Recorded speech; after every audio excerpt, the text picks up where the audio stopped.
All right, Brant, welcome back to another episode of the Fatboyz Dynasty podcast hosted by the Fantasy Holics. As always, coming at you live on YouTube. Brant, what a busy day, first and foremost. We have the conclusion of the franchise tag deadlines today, and just probably the last 48 hours, just a constant whirlwind of big news, small news, and in between, just nonstop today. Those guys work on their Twitter fingers. Their fingers have got to be cramping at this point. Have you seen a franchise tag deadline day this busy in years past that you can remember? Because I'm struggling to think of any. No, I don't think we have this impactful that we saw this offseason with Orlando Brown not getting tagged, and then the multiple other names that did get tagged, which we'll bring up here shortly. But it has a lot to do with the contracts and the money and everything else that everybody wanted to get a deal done because nobody wants to play under the tag anymore, it seems like. So it was a very, very busy 48 hours. Lots of rumors coming out from the combine, lots of tags coming out today, lots of people that I thought were going to get tagged that didn't get tagged. So it definitely was a very, very eventful last 2 days. Yeah, no doubt. Definitely some tags took place that we kind of all saw coming, all thought were going to happen. You know, the Saquons and the Saquons and the Josh Jacobs, and then some others that were a little, kind of almost a little bit shocking. I wasn't really thinking Jacksonville was going to franchise tag Evan Ingram, but here we are. So Brant, what's the biggest takeaway from today's franchise tag deadline day that really just has you excited moving forward? So the one that has me excited moving forward that I'm actually anxious to watch unfold is actually Lamar Jackson, the non-exclusive tag, 2 first-round picks if he happens to move on somewhere else. Go to the Ravens, but he gets to seek talking to other teams in order to possibly go to another team. So that's the one that I'm anxious to see unfold. I'll let you pick one or whatever you're anxious to see unfold, but there's one more that I really wanted to talk about. And if you don't happen to hit it, I'll make sure I get into it. Yeah, so first and foremost, I think when you talk about that Lamar deal, it's interesting. I really actually kind of think the Ravens are almost intelligent with how they're doing this. Absolutely. They're letting other teams negotiate for them so they don't have to be the bad guy and say, listen, bub, you're injury prone. I'm not going to pay you all that money, because I just don't see any team out there in the league that's going to come up and say, here, take a blank checkbook. You're worth whatever you want to be worth and call it home. And if that happens, then Baltimore's like, oh, sorry, fans, we could have never paid him that much. And we got 2 first-rounders for it. It's a no lose for Baltimore, honestly. Yeah. You either get somebody who comes up and he agrees to a deal with somebody else and you're like, yeah, I'm going to match that and save money, or he goes and gets an astronomical deal from somebody else and you get 2 first-round picks and say you tried. It's a great situation for Baltimore fan base. Maybe not so much for their offense moving forward. But yeah, definitely a huge deal. Now, as far as my favorite goes, Brant, I am just totally looking forward to this Jacksonville Jaguars offense next year. I said Evan Ingram was the one that I wasn't expecting, but man, keeping that band together for the sake of Trevor Lawrence next year. He gets Calvin Ridley's been reinstated now since our last cast, and gets Evan Ingram back. You got a solid run game really starting to shape up with Travis Etienne. T-Law took some steps this year after, almost going backwards his rookie year just because of Urban Meyer. So definitely super excited to see what happens down in Jacksonville. I think that's going to start to become a very formidable team in the AFC South, and I'm calling it right now. I think they win the division next year. I think Tennessee's on the decline. I think Jacksonville's on the up and up. Houston's a few years away still. And Indy, who knows what's going on in Indy? I said last year going into the season they were a quarterback away, and they're still a quarterback away. So, but Jacksonville, I think they're getting ready to be on the doorstep of having one of those elite quarterbacks. I think Trevor Lawrence has got all the tools to do it, and now he's got all the weapons to prove it. So, time to put up or shut up, I guess, in Jacksonville. I'm excited. Yeah, I am too. I'm extremely excited for T-Law and that offense. I know I have a lot invested in the 3 fantasy leagues that the 3 dynasty / keeper leagues that I'm involved in right now. I'm extremely excited for that offense moving forward. You get T-Law, he gets to keep Evan Ingram, who was a huge part of his step forward this year, and he gets the addition of Calvin Ridley. And you as a Falcons fan, I know that you're excited to see him back, and I'm excited to see Calvin Ridley back. He was one of my favorite wide receivers to watch. when Atlanta was actually on TV. Sorry, I have to take a little shot at you because we're probably not too far off of not being on TV anymore by re-signing old Geno Smith at $35 million. I wasn't gonna take that cheap shot, but yeah, it happened. No, the biggest thing I'm excited for is I want Calvin Ridley to come out and just be like Trevor Lawrence's guy, man. I want him to put up 1,500 yards and 10 touchdowns, and just, the Jacksonville Jaguars can't live without him, so they extend him because then Atlanta gets a second round pick next year as well as the fifth round they get this year. So yeah, selfishly, I want Calvin Ridley to be great. I did do some, in the leagues that I owned Calvin Ridley, I was one of the guys that sold off on him. Just didn't buy into the hype necessarily in Jacksonville. Maybe I wish I could get him back. I still like what I got for him, Christian Watson, after a rookie draft. How thirsty I was for Christian Watson last year. So still not upset about that deal, but definitely would be willing to acquire some Calvin Ridley stock in exchange some other places. So you did say you had another one that you wanted to cover real quick. So I do, and I'll actually cover that when I get to the team. I just remembered that I actually have to cover the team. Let's get into what we're covering today. We're covering the East, the AFC, the NFC East. Right. I'm going to start with the NFC East if you're cool with that. That's where I wanted to go, so it works for me. So I'm going to start, and the biggest one to me was the deal getting done with I'm going to start with the New York Giants. Obviously, the deal getting done with Daniel Jones that allowed them to franchise tag Saquon Barkley. Because I honestly wasn't sure they were going to get the deal done, and I thought they were going to have to use their tag on Daniel Jones, and Barkley had the opportunity of walking in free agency. So them able to get it done. Now, I was at work with no access to the internet or Twitter, so I didn't get to see all the feeds throughout the day with it. But the fact that it popped up and they were able to get the deal done, what was it, 160 mil for 4 years? I think it was. So what made me really happy was I didn't do my notes prior to the franchise tag being done, or I would have had to be a big old X on here.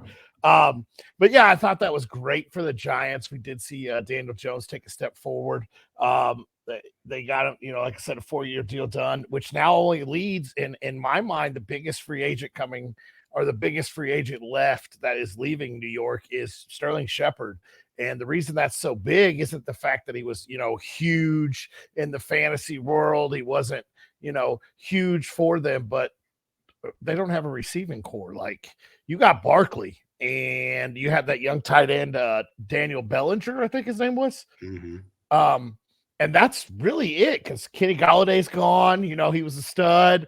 I'll take the shot at myself before you get to Bellinger, and then Galladay and Shepard both gone, and really what's left there. They do still have Isaiah Hodges too, and I feel like he was pretty damn good down the stretch. So easy to overlook. So I get it, but I don't want him to go on unmentioned, because he was damn good down the stretch. So prior to the tag and the signing, they were $37 million under the cap. I'm not sure, how the figures work out. I'm not the math wizard. I wait and I'll look it up in a few days and have the actual numbers. So they do still have somebody to work with. I know there's not a whole lot of big names out there. Juju, I thought, would have been a great ad for them, but it sounds like him in Kansas City are actually going to end up re-signing there. So that's good for, in my mind. I think Juju, that's great for. But there's you got Lazard out there, you got Gallup probably coming out. There's a few other names that are OBJ coming. Baby. Yeah, OBJ could be coming home. Daniel Jones, in my mind, took a huge step forward with the new coaching staff there. So I'm excited to see what the Giants do. They made playoffs this year. They made some noise in their own division. Obviously, they didn't win it. So like I said, they were $37 million under the cap, so they had some room to work with. And the other thing that shocked me when I was looking this up, 11 draft picks they have, 11. 5 of them being in the first 4 rounds. So they have the opportunity to add some receivers from this class. And we talked about this earlier in the offseason. There are plenty of wide receivers coming out. Now, as for an impactful, instantaneous guy that's going to change your offense, I don't know. I don't know if there is one in this draft that's going to instantly come in as a rookie and change your offense. I do believe there are a couple names in Addison and Johnson and Flowers that over the years will be a impactful wide receiver coming out of this draft. So it would just take a little bit of time, especially with that offense. I know they're keeping Barkley, so that will obviously help. So the Giants moving forward is a project on offense. I know their defense started looking a lot better. So the Giants are a team that I think that maybe in a year or two we might be talking about, kind of like the Jets, where the offense might be there. Yeah, we call it the Jets, but I said a year or two. I'm not there yet. We've already talked about who we think are going to be to the moon when we get into our late offseason, early season projections. We've already talked about the team that we're both on board with, but the Giants are moving in the right direction. I still don't know if I'm 100% sold on Danny Dimes, but obviously New York was sold on him. $160 million, 4 years. Good for the Giants. They get everything done. They got plenty of draft picks to work with. Should still have plenty of money to work with. I'm excited to see what the Giants do this offseason. All right, so 3 things I want to add to the Giants, or slash question, I suppose. Number 1, you left my boy out completely. I'm offended. Wan'Dale Robinson is still in town. Definitely another guy that I really liked in the draft process last year. He kind of started getting his groove a little bit and then got hurt. I think he does come back in a big way again next year. But I agree with you. Isaiah Hodgins, Daniel Bellinger, and Wan'Dale Robinson is not an elite wide receiving core. So definitely agree with you there. Number 2, I think you left off the biggest free agent that could come in and make an immediate impact for the Giants, and he's 100% your guy. Jacoby Myers makes a ton of sense in this offense to me. Kind of a big-bodied guy that can really do it all, especially on those short routes. Get Danny Dimes getting some completions, get him, continue to move in the right direction where Brian Daboll kind of wanted him to go last year. Get that confidence built. A guy like Jacoby Myers could be absolutely perfect for that. And then my third part of this, and then I'm done. I'll shut my mouth. Brant, what's the thoughts on $40 million for Daniel Jones? Because I'm kind of beside myself on that. I don't feel like 1 year of production really makes him worth 40, but maybe that's where the quarterback market just is. I think it is, and I don't think that the Giants didn't want to invest in a rookie. Maybe they weren't sold on any of the rookies coming out, and they know that they're not going to be high enough to go after Caleb Williams coming out next year. Maybe maybe they weren't sold on Stroud and Young and all the other ones coming out. So maybe they realize over the next 2-3 years they're not going to be high enough to really invest in it. So maybe it was time that they said, hey, that's what you want, that's what you're going to get. So I think that may be what was in their mind. Like I said, he took multiple steps forward this year. I am 100% in agreement with you. The $40 million, no thank you. I'm in the same agreement with you on the Geno, also $35 million average out per year. No thank you. Both of those guys are getting paid more next year than Lamar Jackson is on a franchise tag. I'm pretty sure both of them are making more next year than Carr is also in New Orleans. Blasphemous. It should not happen. That's what I'm saying. The Giants, bad business in my eyes. You franchise tag Daniel Jones, you save money. Just my 2 cents on it. I may be way off, but $40 million for a guy who's done relatively nothing in his career, minus 70-some yard touchdown runs where we fall 5 yards short of the end zone with nobody around. We can do that all day. But I digress. I know the steps were taken forward last year. I'm just not sure it was enough for you to gamble on him. Maybe in my mind, if you do franchise tag him this year and he comes out and has another good year, then you go, okay, I get it. We're improving finally. Let's give you the bag. But for me, it was just a little rich at this point. Oh yeah, absolutely. Like I said, I'm not sold on him, but maybe they just didn't want to. Maybe they didn't want to rebuild that. Maybe they wanted to keep the band together back there. All right, so we're going to move on past the New York Giants here, and we're going to move on to the Washington Commanders. Right now, they're sitting around positive $9 million in franchise or in salary cap space. But they have some issues here. They do. So Carson Wentz is a free agent. Taylor Heinicke is a free agent, losing a starting guard this year in Trey Turner. And then on the defense, one of their guys, their big corners, Bobby McCain, is a free agent. So they've got some holes to fill here. And the biggest one being is quarterback. Is it, first and foremost, if you're at this point, you've got some dominoes that have fallen in Derek Carr, Geno re-signed, who I know a lot of people were talking about him potentially going to Tampa Bay. So you've got some names starting to fall. Aaron Rodgers sounds like he may be going to New York. the Jets, which we forgot to bring up at the beginning of the show as well. He is talking to them today. I have to speak on the Jets. It is coming up here in a little bit. Okay. All right. Fair enough. But anyway, at this point, you're looking at guys like Jimmy G, and not that I think Jimmy G would be a bad fit. I would love to see Jimmy G throwing the ball to Scary Terry and Jahan Dotson. But there's tons of questions here. Not a ton of draft space or draft capital, excuse me. They have 8. So, I mean, one more than what they're supposed to. But I do think the biggest piece of business that was going to happen in Washington this year took place already. Securing Daron Payne, whether it be a franchise tag to work on a longer term deal or just keeping him for one more year in town, was the biggest piece of offseason business for the Washington Commanders. They completed that. I'm just really interested because if you're a fantasy owner of Scary Terry or Jahan Dotson or Brian Robinson or Antonio Gibson, you're sitting looking at this quarterback situation going, it can't be Sam Howell, it cannot be. So we'll see what happens, but definitely some question marks. I'd love to see Jimmy G end up in Washington. Yeah, and you got to look at Washington, and I kind of dug a little bit in this in my mind after watching it and kind of looked. These guys got 5 top 15 draft picks on their defensive side of the ball. They do. That over the next few years, they're going to have to fork out money with, Payne. And then you got Young coming up and Sweat and a few more other names on that defensive line. So in my mind, I think they kind of have to start maneuvering some business here. And they're going to have to take a rookie quarterback in my mind, or they're going to have to trust Sam Howell. Because you either keep that defense together or you watch every single one of those guys walk for money. Does a quarterback in this draft fall to 15? I know in last year's class they fell way past where a lot of people expected. Do you think a decent quarterback in this class falls to 15? Not anymore. If you would have asked me prior to the combine, I would have said Anthony Richardson probably does. But those 4 names, those 4 quarterbacks are all, in my mind, are going to be top 10 picks. And they'll have to make a move to move up. And that may be what they have to do is move up. And I think Washington is going to have to move up to go get a quarterback, or pray that they can, just rely on Sam Howell and then, I guess, tank for the number 1 overall next year. But it won't be very hard to tank in their division because all of those teams, in my mind, are on the upswing. Or already at the top of their game.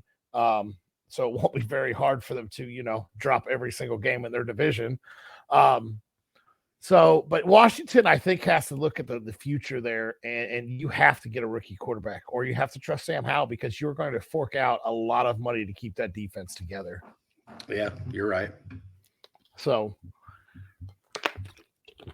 excuse me. So I'm going to go into Dallas, and Dallas is a team that I jotted down some of their numbers, but Dallas was a team that was excited me this offseason, and I hate saying that because I absolutely don't like to talk about Dallas. But tagging Tony Pollard, does that mean Zeke's out the door? Do they trust Tony? Are they going to extend Tony for a long-term deal? I absolutely love the fact that they tagged Tony. But that means Dalton Schultz is walking. And Dalton Schultz is going to be one of the highest touted tight ends on the market this offseason. Because when he's healthy, he's done great things in Dallas. And I know there's a lot of places that need some tight ends. And there are some big names, but I don't think there's a whole lot of impactful names anymore. I know Austin Hooper's out there.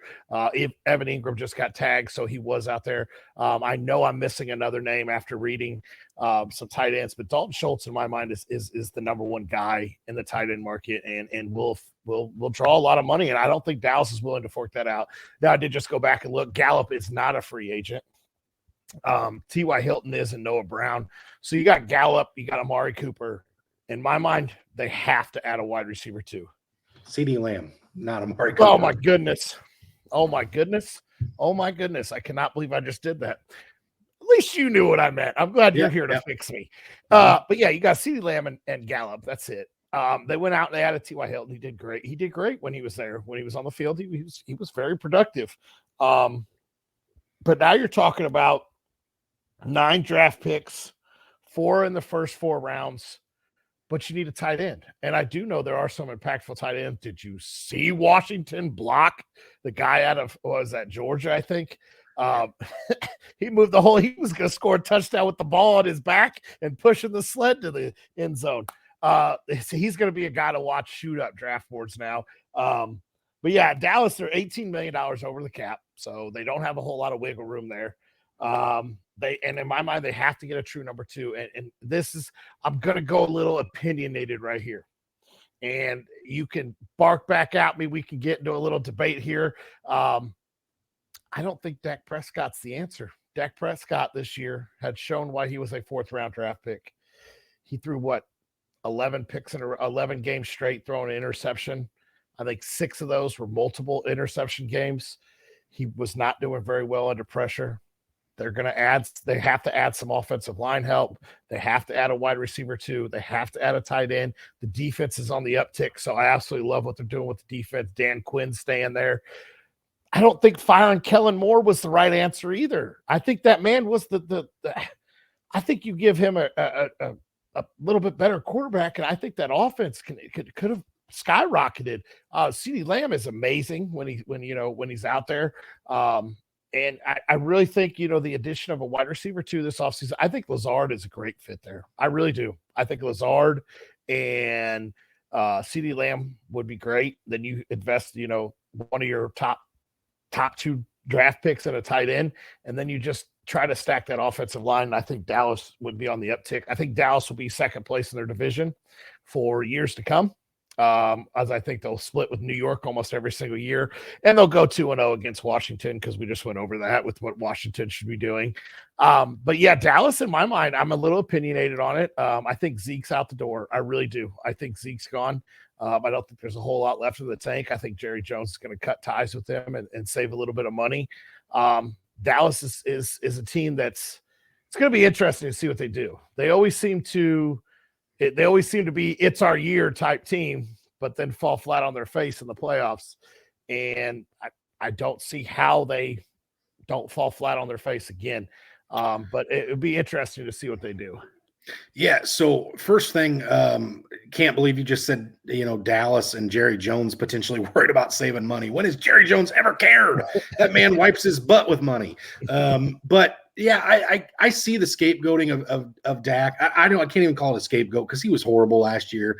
But his wideouts, I mean, there was some, if you go back and look at that stretch of 11 games, some of those wideouts, I mean, even CeeDee Lamb, they're hitting him right in the hands, or Dalton Schultz, and they're just bouncing right off of these guys that I would consider to be elite pass catchers, and it's just going, bad bounces. Now, some of them are obviously horrendous throws, and he makes his bad reads because he is a 4th-round quarterback potentially, or truthfully, that's where he's drafted. You can't get around it. But I think Dak is right there on the fringe. And I know you and I have had this conversation before about Dak is the worst quarterback that could potentially take his team to a Super Bowl. If you look at the year prior where he got hurt, he was, putting up those numbers where we were like, yeah, he has to do that because the defense can't stop anybody. Well, now the defense can stop him. We need the offense to put up 24 points a game. And I think the blatant obvious answer for me is OBJ. I think OBJ ends up in Dallas. I think it's a great fit if OBJ can keep from being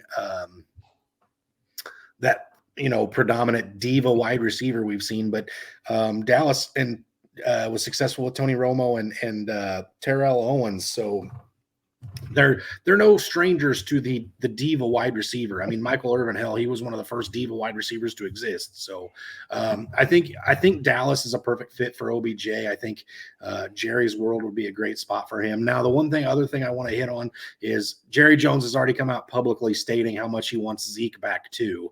And I almost feel like the Tony Pollard franchise tag happened because Tony was probably like, yeah, I'm not sharing a backfield with this dude again.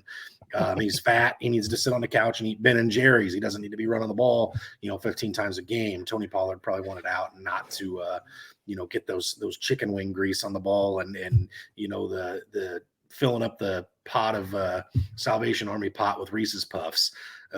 But again, listen, Zeke is past his prime at this point. He's lost a step. He's lost, the ball security is an issue, but if Jerry wants Zeke back, Jerry's going to get what Jerry wants. So Dallas is a team that I do think you said will be perennial second place finishers. I think Dallas will challenge for that division every year. And the main reason is because of what Philly stands to lose this year. And if you don't have anything else to say about Dallas, I'm going to jump into Philly, but I'll give you a chance to rebuttal my comments if you'd like. Salvation Army bucket full of Reese's Puffs. Now you're talking. Yeah, I salivated too. It's fine. Well, so needless to say, we both think that maybe Zeke needs to be sitting in the press box eating wings with Jerry Jones or sharing a carton of Ben and Jerry's, whichever way they want to go. No, I don't have anything else to say. Like I said, Dallas was the team that I hate talking about, but they have a lot that they need to do in my mind on the offensive side. All right, so let's talk about the NFC representatives of the Super Bowl. Definitely had a chance to win a Super Bowl. Just here, 2 weeks ago. Currently sitting at $5 million over the salary cap. So there's some issues there. Now here's where it gets to be a problem. So you've got two starters on the offensive line that was a big part of how good they were this year, that are free agents, in Jason Kelce and Isaac Samalo, something like that. Hard for me to say. And then Miles Sanders and Boston Scott are both free agents. So I know, and I'll give you your kudos to this, Kenneth Gainwell should stock go up if we don't see some kind of cheap deal done with Miles Sanders to prevent that from being a thing. Now, here's where the problem lies, Brant. Listen to these names that Philly is losing on the defensive side of the ball, or potentially losing. Fletcher Cox, Robert Quinn, Brandon Graham, Javon Hargrave, James Bradbury, Chauncey Gardner-Johnson, Ndamukong Suh, just to name a few. There's several other guys that were rotational pieces that I left out. With $5 million negative, I mean, obviously, Tampa Bay and New Orleans, how the hell did New Orleans get the Derek Carr deal done, first of all, with where their salary cap was? I don't understand. Why do we have a salary cap if we can just, go hundreds of millions past it? Anyway, I digress. But there is a lot of big names in this defense, and you could see, with the exception of maybe those guys on the offensive line, but you could see James Bradbury and Chauncey Gardner-Johnson both say, hey, I want to test free agency, see if I can go get the bag someplace else. Whereas, yeah, I could take a discount to try to bring the band back and try to get back, but sometimes that doesn't work out. Like, look at the Rams, so definitely interested to see, or it's going to be interesting to see how Philadelphia manages to piece this defense back together, just because of how many big names there are. And again, that offense takes a stumble back in my mind with the two starters on offensive line, and your guys, Miles Sanders and Boston Scott, had a pretty good sized role, especially down the stretch. So it'll be interesting to see if they're able to get back. Now, the one thing that's kind of a saving grace for them is they only have 6 draft picks, but they have 2 first rounders, and they have 4 picks inside the top 100. So they should be able to recoup some talent as far as the draft goes. But, man, that defense is going to look completely different next year. Even if you can get 2 or 3 of those guys back, it's going to be a completely different fit. So it'll be really interesting to see what Philly looks like next year. Yeah, Philly, in my mind, we talked about this preseason last year, and y'all called me a little crazy when I said they were going to get to 13 wins. Philly bought their team, in my mind. They priced it to win. We saw that the last 3 years. 2 out of the 3 years it worked. Tampa Bay bought their team to win. The Rams bought their team to win. Patrick Mahomes said, I don't care if you bought your team, I'm buying myself another ring. So 2 out of the last 3 years we saw that. And you're right. They're going to be at some cap issues. They're going to have a tough time bringing all that band back together. I know Ndamukong Suh was a late team when injuries hit. But yeah, that defense is going to look a lot different. So I don't know. Philly will be interesting. I absolutely laugh every time I look at mock drafts. Almost every single mock I've seen, I know I hate talking about mocks, but every single one I see, it's either Robinson or Gibbs going to Philly, which means it's like, really? I would probably bring Sanders back on a cheap deal and try to build my defense.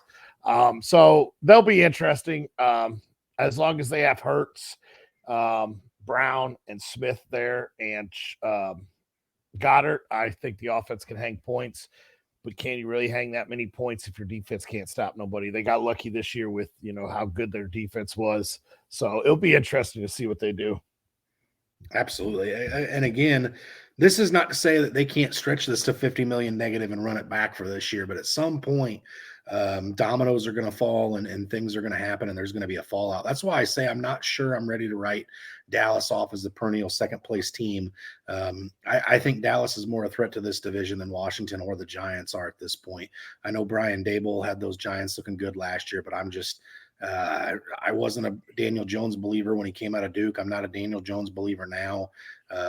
Maybe much in the way as I have with other things here in the recent past. I'll be pulling my foot out of my mouth on the Daniel Jones thing, but I just think it's going to be a two-team race between the Eagles and the Cowboys most years here. But if the Eagles can't do enough to put the same team back together from last year, you could see a slouch. Now, granted, I do want to say, too, that I think when Jason Kelce, if he comes back for this year or not, he's 35 years of age. He's going to be 36 in the middle point of next season. What does he have left to prove? He's got a Super Bowl win. He lost to his brother. Like, it stinks, but he leaves. That's going to be a massive, massive loss for that offensive line. So if he doesn't come back this year, even if you draft a good center, it's going to be a downgrade over Jason Kelce at his age. So definitely worth noting there. So I think Jason Kelce could have a huge impact on Jalen Hurts too. So something to monitor there and keep your eye on as well. Not saying go out and panic sell Jalen Hurts or anything of that nature. Just simply stating that, potentially maybe some of those run lanes go away. Jason Kelce knows Jalen Hurts and there's a rapport built there. So just something to be mindful of. So, AFC East, let's do it. You want to start us off with one of your two teams there? Yeah, I'm going to go with the New York Jets. And the first thing I've written down is health has been an issue with them. Their quarterback or former quarterback or current whatever we call Zach Wilson as of right now, could never stay healthy. I know Garrett Wilson got banged up. They lost Breece Hall for the year. He's on a good track to be back for training. I think it's training camp was the last I read. They've lost offensive linemen. Health has been a huge issue for the Jets, and you and me talked about it this last offseason. It was Jets to the moon, and I think that was very well. We saw Elijah Moore step in. Garrett Wilson was great. Breece Hall was great. The biggest names that I saw them losing in free agency on the offensive side was James Robinson and Ty Johnson were the biggest names I saw them losing. That leaves Breece Hall, I think, about the only real impactful running back on their roster. I know they had Bam Knight made some big plays, but I'm pretty sure that guy was an undrafted rookie. But guess what? We did see James Robinson make the most out of being an undrafted rookie. So maybe Bam is the next James Robinson, Arian Foster, wherever you want to put that category. So they missed out on the Carr sweepstakes, as you alluded to just a little while ago. They are in talks with Aaron Rodgers or have been granted permission to speak to Rodgers. So I think that's something to watch out for. Opinionated coming. Does he really follow exactly what Brett Favre does? Go from Green Bay to the Jets to end up in Minnesota. Just follow the same. But I don't know. Rodgers, in my mind, upgrades that team so much. You get a veteran quarterback with that youthful core that they have, and I absolutely love what the Jets could do this next offseason. But that's if Rodgers goes there. I'm not sure who's going to be at the helm if Rodgers doesn't go there. They own the 13th overall pick in all 6 rounds. 1 through 6 is what they own. It's the 13th overall pick in all 6 rounds.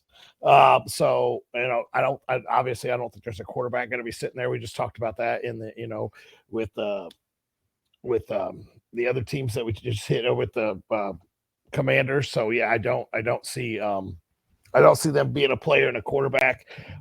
Their defense looked solid. I'm not going to say it looked great. It looked solid at times. Their offensive line is young. As long as they can stay healthy, that's going to be a great anchor for their team. Like I said, they have to get a quarterback, and in my mind, a veteran quarterback to help lead this young core that they have is what they need. They have, I think they're just under the cap. Apparently, I skipped this one when I did the cap, so let me pull it up real fast while I keep going.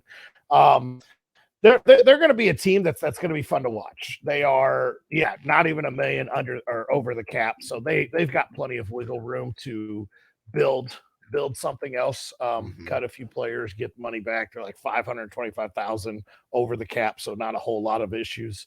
The Jets have to look to add a second running back, really, in my mind.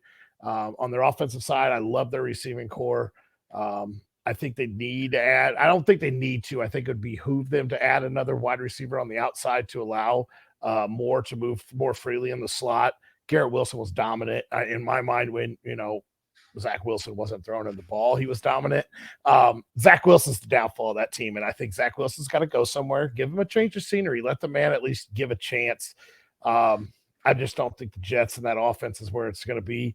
With Salah there, I think the defense is only going to move up. He was a great defensive-minded coach there in San Francisco prior to going there, so I absolutely love their defense. And you got a great young captain, anchor, and Sauce Gardner there. I don't care what he said about Pete; he's still an amazing player. So the Jets are going to be a team that's going to have a lot of fantasy impact. And I think as long as Breece Hall gets back healthy and he's not missing a beat, as long as they add some type of quarterback that can continuously keep those wide receivers involved and not, throw to the other team 9 times in a game or whatever Zach Wilson did, the Jets will be just fine. They have, like I said, they've got rounds 1 through 6, so they have 6 picks total. They got a little cap wiggle room. We'll see what the Jets do. I don't see them making any big impactful moves in the free agent market. I do think that they're going to make a big splash in the draft market, whether that be trade up or trade down for a guy that they're really interested in. I do think that they're going to make a move. And like I said, that move may include getting Aaron Rodgers. And I think that would be a big splash move that would not so much shock the world, because we have talked about it. The rumors have been out there, but I think that's what the Jets really need, is they need a veteran to lead that team. Yeah, so I don't think it's necessarily Aaron Rodgers or bust for the New York Jets, as it's being kind of almost everywhere. It's New York, or it's Aaron Rodgers or Zach Wilson. I don't think that's the case. I think what you're going to see out of this New York Jets front office is everybody knows you got to have a quarterback in the AFC to contend, right? In the NFC, not so much. You really don't have to. The NFC's got way weaker quarterbacks across the board than the AFC does. I could see the Jets going and saying, okay, listen, Rodgers ain't happening. Let's go push the Lamar Jackson stuff. And you have all offseason really to do that until whether somebody else makes the deal or whatever. But I'm not so sure it's Aaron Rodgers or bust. I know I'm not the first person to throw that Lamar Jackson to the Jets out, but I think you could see them be really aggressive. And if you miss out on 1A and 1B, maybe you go 1C and you've got Lamar right there. Because maybe the Jets weren't expecting Baltimore to non-exclusive tag him. Maybe that's a change in the plans, and you're going to wait senile Aaron Rodgers out and see what happens with him first, and then move on. But yeah, I mean, you're absolutely right, Brant. You put another quarterback on there, and it's the Jets to the Jupiter. I mean, Garrett Wilson, Elijah Moore, Corey Davis, even for that matter, Tyler Conklin, Breece Hall, Michael Carter. I mean, this offense is going to be electric with any kind of a decent signal caller in the backfield. So, Joe Flacco and Mike White made that team look really good. So imagine what Aaron Rodgers or Lamar Jackson or Jimmy G or any of these guys will do if they're given the opportunity with that team. So I definitely think the Jets offense could be extremely fun next year for sure. Yeah, Jimmy G was a name that I didn't even think about. He also has ties to Salah, so that's a very good name to be maybe throwing out there too, if it is. But like I said, a veteran presence would probably bring that team up. Absolutely, I think I agree. And again, Jimmy G, just the same way I mentioned with Scary Terry and Jahan Dotson, Garrett Wilson and Elijah Moore with Jimmy G would be really fun for fantasy purposes. So let's move right along into another team in the AFC East, obviously, with the New England Hoodies, the New England Bill Belichick's, the New England Patriots. They have 26 million positive on the salary cap, so they've got money to spend. Realistically, they're not really losing a whole lot. You've got Nelson Aguilar, Jacoby Myers, Damian Harris offensively. Yeah, those guys are all pretty good role pieces, but none of them really did anything outstanding in their time with New England. Nothing that, the offense is going to fall flat on their face if those guys leave. Defensively, you're missing a little bit bigger. You're missing Devin McCourty, Jonathan Jones, and Jabril Peppers. So some big names from your defensive side of the ball. But the one good news is, much like the New York Giants that you talked about a little bit ago, the New England Patriots have 11 draft picks in this upcoming draft. They have 3 in the 4th round, 3 in the 6th, and then they own a single pick in every other round. So, and we all know with Bill Belichick, the pick is either amazing or it's like, who's that guy and how did he get drafted this early? New England's going to be really fun. And another thing that I think is really interesting when we talk about New England is there's a lot of rumors that Josh McDaniel and the Las Vegas Raiders could try to tempt Bill Belichick into trading them Mac Jones. We saw Bailey Zappi come in and look pretty good at some points last year. We saw Mac Jones kind of struggle a little bit, maybe take a step backwards instead of that step forward that a lot of people were expecting him to take in that second year. So it'll be really interesting, I think, to see what the Patriots do. Do you, if you've got the Raiders that are willing to give you a first this year and maybe a third or something next year for Mac Jones, do you turn that down? I don't know, because the Raiders do have the 7th overall pick. At that plus whatever pick the Patriots have, they could move up and go get their guy if it's a Will Levis or a CJ Stroud or a Bryce Young potentially. So that would definitely be really interesting to see what the hooded mastermind Bill Belichick can do with this offense and this offseason and this money and the draft capital that they have, because all those things combined they scare me for the AFC East and the AFC teams with Bill Belichick, because this man can make things happen, and that's a recipe for success for New England. The first thing I want to say too is I think Damian Harris being allowed to touch free agency and a deal not getting done. Not that I ever expected them to franchise tag Damian Harris, but not even having something like close at this point just makes me even more reassured for Ramondre Stevenson next year. The only other news that's really come out is they're contemplating cutting Jonnu Smith, because whoever thought, signing 2 huge tight ends in the same year together was going to be great. I know none of us did. I know Brand is in a dynasty league where you owned Hunter Henry. You were not looking forward to them signing them together, and it didn't work. It was cool. They tried it, whatever. Time to go get some wide receivers, Bill, because you don't have one. And I'm not so certain that I think Tyquan Thornton's one right now. So, the only thing I have to add with the New England Patriots is, yes, that is very scary to give Belichick some things to move. Belichick might be low-key under the radar, just going to go grab Jimmy G and bring him back home. Could be. He already knows his playbook. We hear all the time about how difficult the New England playbook is. Jimmy G had some success in New England. Now he's got plenty of other years under his belt. You could see him being the small player in the Jimmy G pool to bring in, to mentor those 2 young ones, to see which one he wants to, I don't want to say move forward with, because how many years does Belichick still have? Is he going to be an ageless wonder like Tom Brady was, and just all of a sudden he's, still going 75 years in coaching?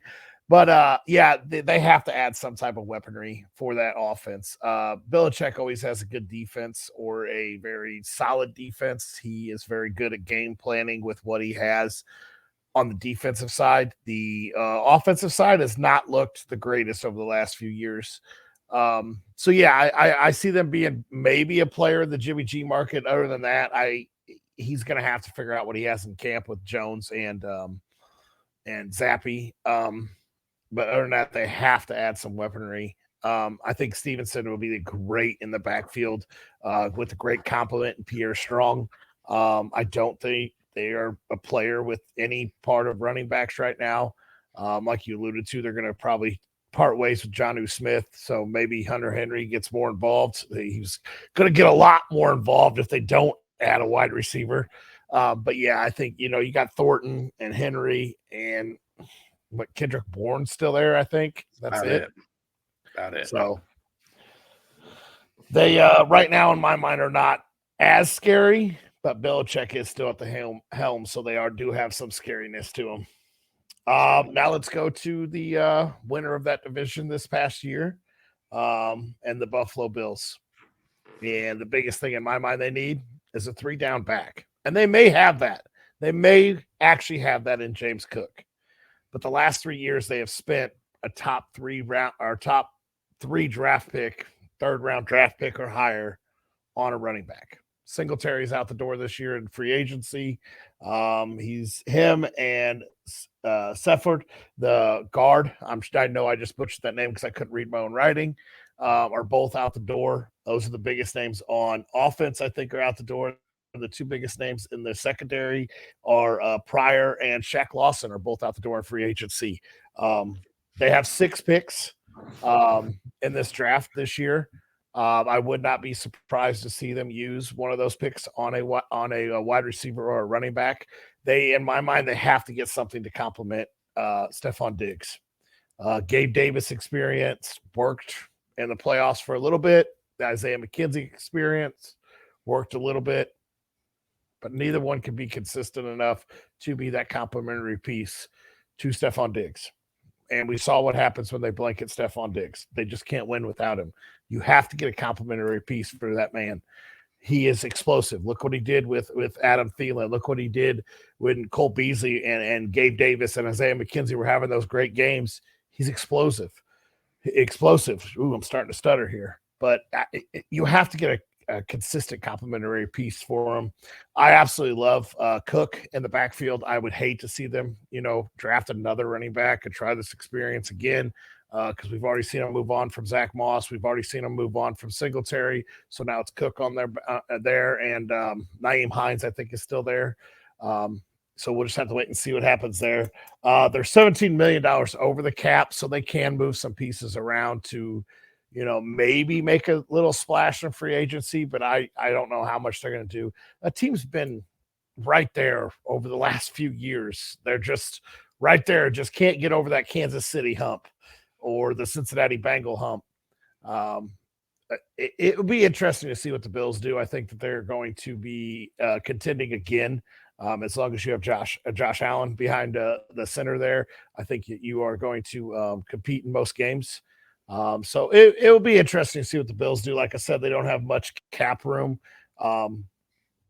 This offseason, like I said, the biggest thing in my mind that they have to add on offense is they have to add that complimentary piece. If you don't, Diggs is going to continue to get frustrated. We've seen it, the last 2 years where he's irritated at the end of the season because he gets blanketed in the playoffs. When you get that team that knows what they're doing, you get that coaching staff that knows how to irritate that number one wideout, but you don't have anything else that can help out. What are you supposed to do? You got Josh Allen just trying to run the ball down their throat. That doesn't work completely all the time. So I know it works and looks great for fantasy and everything else, but that can't be good on your quarterback. And I don't care how big you are. We saw Cam Newton go down like a bag full of bricks too, and Josh Allen could too. And if he goes down, that team goes completely downhill. So I feel like they have to do something to continue to keep Josh Allen protected to the best that they can, and allow him to be able to open up his arm and that playbook a little more with the second wide receiver. I really think that that's what they have to do. Yeah, I think personally, I'd like to see Dawson Knox get more of a chance at the playbook and see maybe if he can emerge as that, second real threat in that pass catching room there, and then let those guys like Isaiah McKenzie and Gabe Davis be the complementary piece. I think a lot of people have kind of been, on pins and needles thinking that may happen one of the last 2 years, and it hasn't with Dawson Knox yet. So, maybe it's just not part of he's not going to be part of the playbook there potentially. So, yeah, I think if that's going to be the case, you got to go out and get another wide receiver. I'm not sure that there's a name that exists in free agency that's quite big enough. I mean, a guy like Robert Woods coming back to Buffalo, a team that he was drafted by, could be an interesting fit.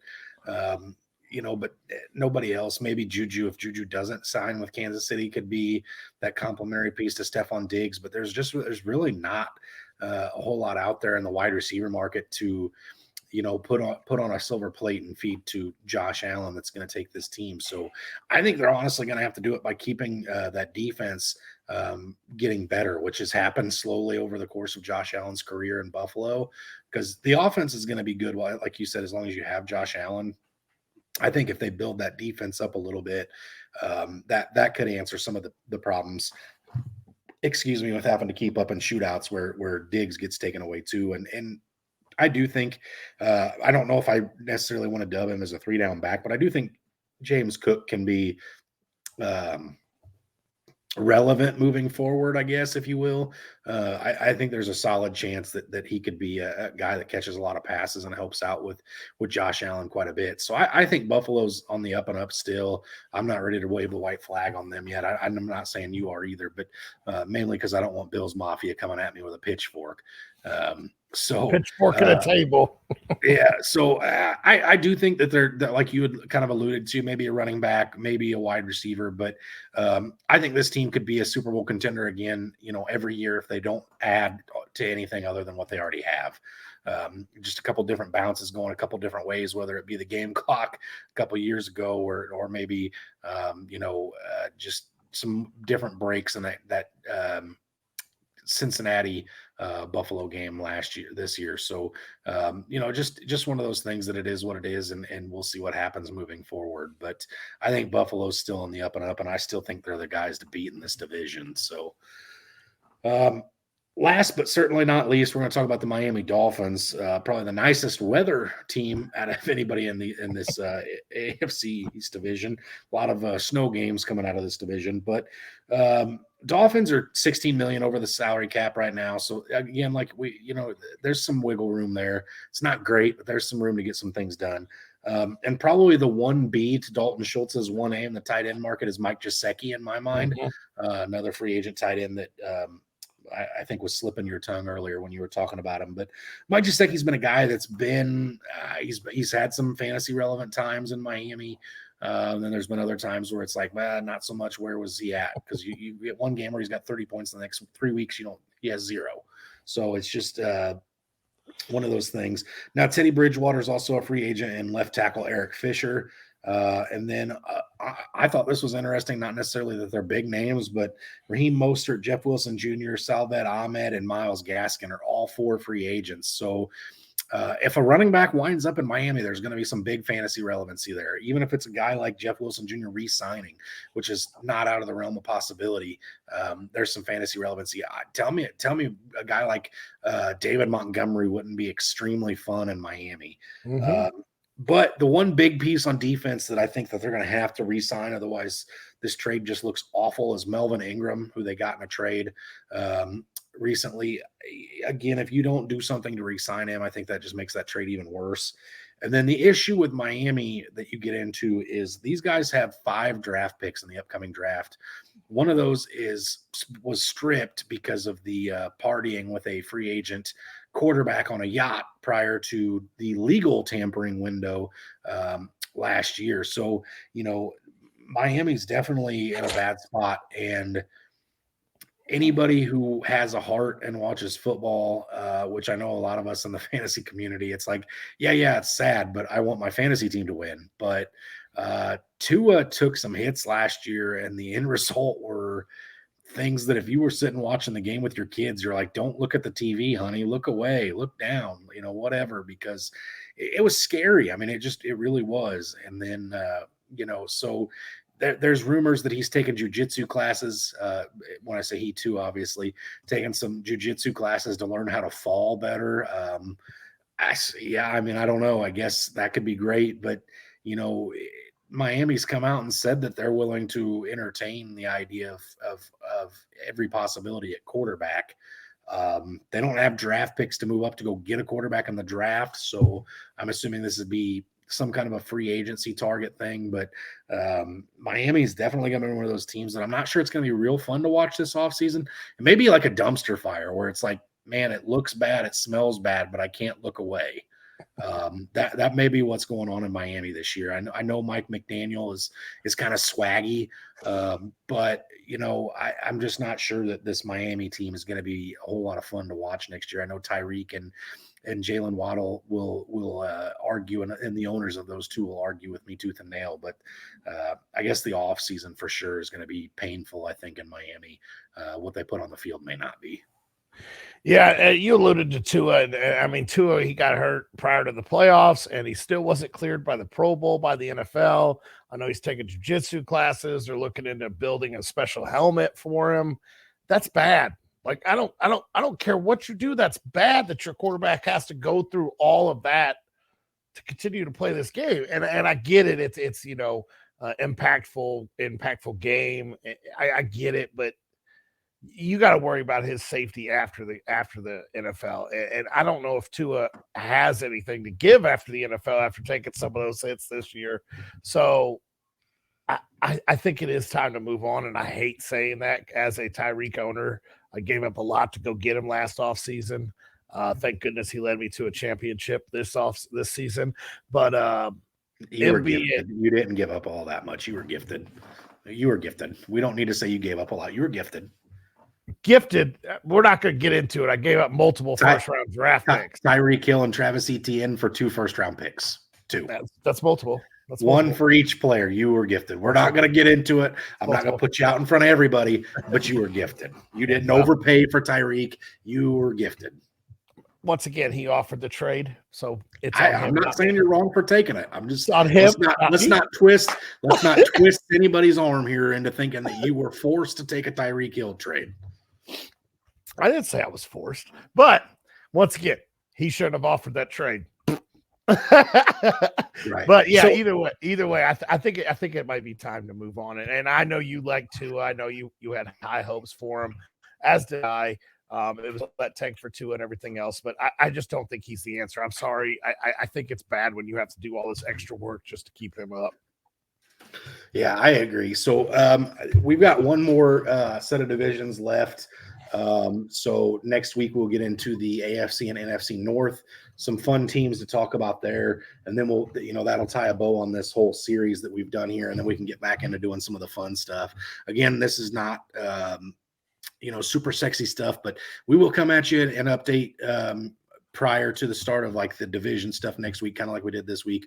Next Monday starts legal tampering. So there'll be some news come out that we can talk about for sure. And maybe some possible trades with Aaron Rodgers. Who knows what happens in between, March 7th today and next Monday when we record again on the 13th. So definitely be mindful of that. Brant, I know I speak for both of us when I say we're ready to get out of this stuff and get into stuff that's a little more appealing. Crunching numbers and things like that are not my forte. So definitely ready to be done with that. But thanks again for tuning in. Thanks for sticking with us as we get through this dry part of it a little bit. We're coming out on the other side with, stuff for the draft and we're almost into the really fun part of the off season here. So should be, the busy time of the year for us dynasty owners. So we'll try to help get you through that portion of the off season. One last thing I wanted to bring up real quick. The Fantasyholics page is growing to a website.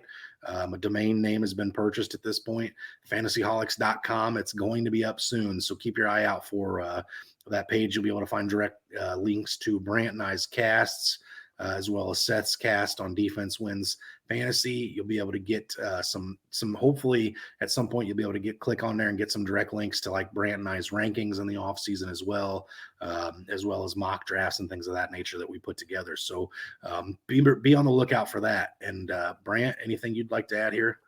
Yeah, I definitely am excited to get into or out of these divisions, but I mean, you summed everything up. It's really, the dry part of the off season, but as always, stay hungry and stay fat, my friends.